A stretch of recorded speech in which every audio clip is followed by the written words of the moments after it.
नमस्कार, मैं Swati media today TV में आपका स्वागत है। सऊदी अरब और पाकिस्तान के बीच एक रक्षा समझौता हुआ है। इस समझौते के मुताबिक अगर इन दोनों देशों में से किसी भी देश पर हमला होता है तो उसे दोनों देशों पर हमला माना जाएगा। यह नाटो देशों के जैसी डील है जिसमें एक देश पर हमले को सभी देश खुद पर हमला मानते हैं। सऊदी अरब के क्राउन प्रिंस मोहम्मद बिन सलमान और पाकिस्तान के प्रधानमंत्री शहबाज शरीफ ने इस समझौते पर हस्ताक्षर किए हैं। यहां आपको यह बताना जरूरी है कि पाकिस्तान और सऊदी में सैन्य सहयोग दशकों पुराना है।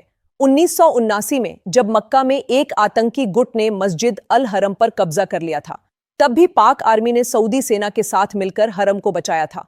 उस वक्त क्या हुआ था और अब नया समझौता कैसा है, पूरा मामला आपको विस्तार से बताएंगे। पाकिस्तान और सऊदी अरब के बीच हुए रक्षा समझौते की दुनिया भर में चर्चा है। पाकिस्तान और सऊदी के सैन्य संबंध कई दशक पुराने हैं।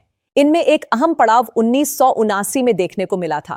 साल 1979 में मक्का में एक आतंकी गुट ने मस्जिद अल हरम पर कब्जा कर लिया था। इसके बाद सऊदी ने पाकिस्तानी आर्मी से मदद मांगी थी। इसके बाद पाक आर्मी ने सऊदी सेना के साथ मिलकर मस्जिद को बचाया था। इसके बाद खाड़ी युद्ध के दौरान भी पाक आर्मी ने महत्वपूर्ण भूमिका निभाई। मक्का की ग्रैंड मस्जिद मस्जिद अल हरम पर 20 नवंबर 1979 को जुहैमान अल ओतैबी के नेतृत्व में करीब 200 हथियारबंद लोगों ने कब्जा कर लिया।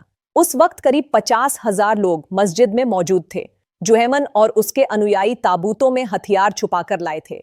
नमाज के बाद इमाम को हटाकर माइक्रोफोन से मस्जिद को कब्जे में लेने का ऐलान कर दिया गया। 1 घंटे के अंदर ही मस्जिद पर पूरी तरह से उनका कब्जा हो गया। सऊदी सेना ने हमलावरों के खिलाफ एंटी टैंक गाइडेड मिसाइल, तोप और गेट तोड़ने के लिए बख्तरबंद व्हीकल का इस्तेमाल किया। आखिरकार 4 दिसंबर को इस घेराबंदी को सऊदी सेना ने खत्म किया और मस्जिद में बंधक बनाए गए आम लोगों को निकाला गया।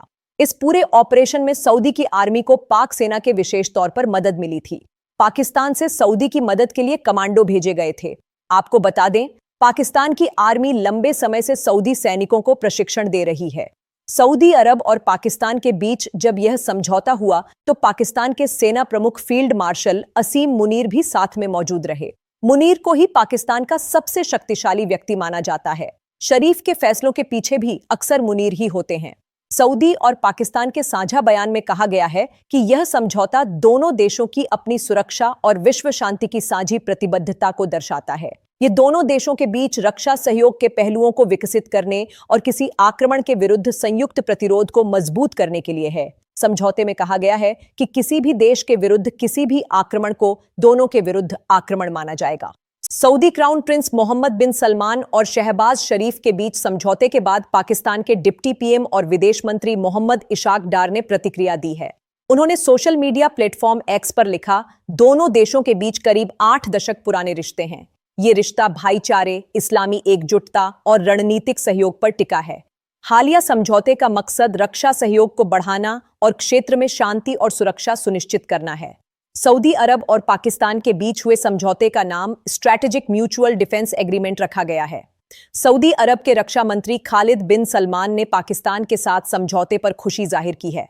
खालिद ने मोहम्मद बिन सलमान और शहबाज शरीफ की डील पर साइन करते हुए तस्वीरें शेयर की है। तस्वीरों के साथ उन्होंने लिखा कि सऊदी अरब और पाकिस्तान किसी हमलावर के खिलाफ अब एक साझा मोर्चा है।